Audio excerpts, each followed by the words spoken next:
so much motherfucking design on right now. Break it down, bring it back, make it clap. I got 3 old thoughts, new guap, wear that thing. Bitches on my line, and you know.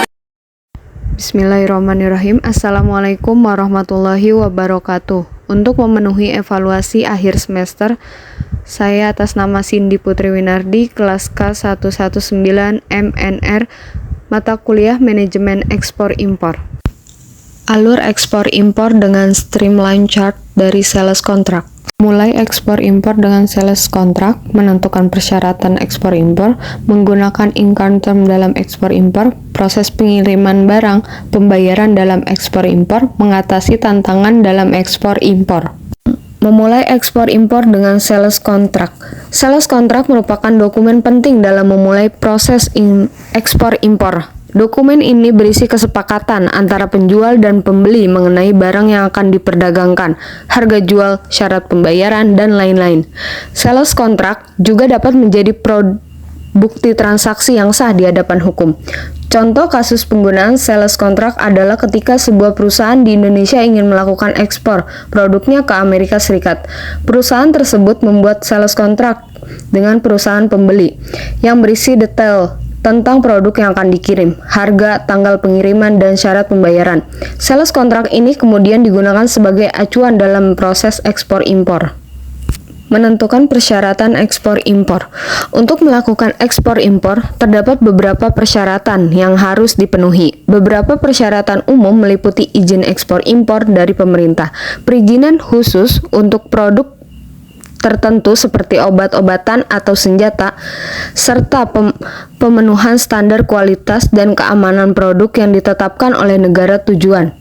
Dokumen yang dibutuhkan dalam proses ekspor impor antara lain Bill of Lading yang berisi informasi tentang barang yang akan dikirim, Commercial Invoice yang berisi detail tentang harga dan jumlah barang yang dikirim, serta Packing List yang berisi informasi tentang isi kemasannya barang yang dikirim. Menggunakan Incoterm dalam ekspor impor. Incoterm adalah aturan internasional yang digunakan dalam perdagangan internasional untuk menentukan hak dan kewajiban antara penjual dan pembeli terkait dengan pengiriman barang. Beberapa contoh Incoterm yang umum digunakan adalah Free on Board, Cost Insurance and Freight, dan Ex-Work. FOB berarti bahwa penjualan tanggung jawab atas barang hingga barang tersebut dimuat ke kapal di pelabuhan asal. CHIP berarti bahwa penjualan bertanggung jawab atas barang hingga barang tersebut tiba di pelabuhan tujuan. Sedangkan X berarti bahwa pembeli yang bertanggung jawab atas semua biaya dan risiko pengiriman barang dari pabrik penjualan. Selanjutnya ada pengiriman barang. Proses pengiriman barang dalam ekspor impor meliputi beberapa tahapan seperti persiapan barang, pengiriman barang ke pelabuhan, pengiriman barang menggunakan transportasi laut dan udara, serta proses pengambilan barang oleh pembeli di pelabuhan tujuan.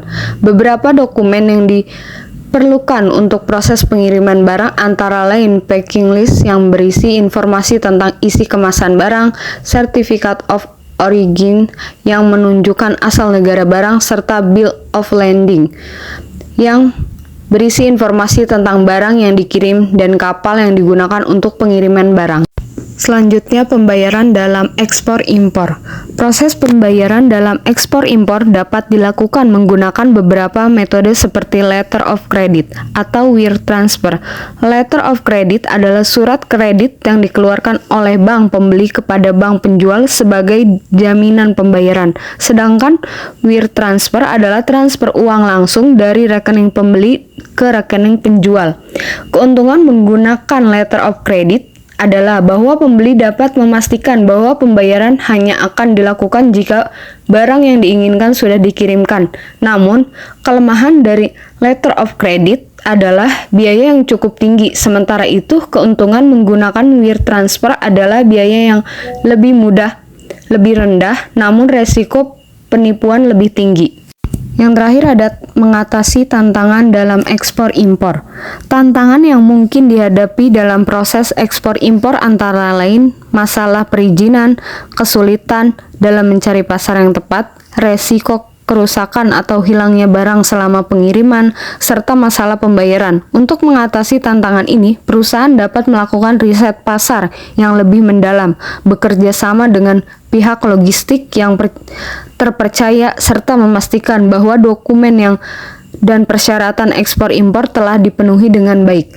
Tips dan trik untuk meminimalkan resiko dan meningkatkan efisiensi dalam proses ekspor impor antara lain melakukan negosiasi harga yang baik dengan pihak pembeli, memilih metode pengiriman yang tepat, serta memastikan bahwa barang telah sesuai dengan standar kualitas dan keamanan yang ditetapkan oleh negara tujuan.